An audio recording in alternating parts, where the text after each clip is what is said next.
I've heard people say it doesn't matter who likes you. I've heard people say that it doesn't matter what other people think about you. I don't quite agree with that.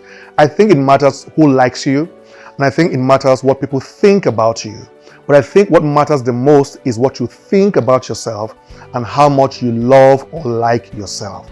However, if everybody likes you, you are doing something wrong. And if everybody hates you, they may be right about you. Now, I think that it's important that you are liked. It's important that somebody likes you. And being likable is not a gift, it's not in one's just nature.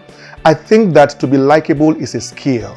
You can develop the skill to be likable. So don't wait to have the nature of being liked or have that attribute of likability. You can develop the skill to be liked. And be careful who likes you, but it is important that people like you.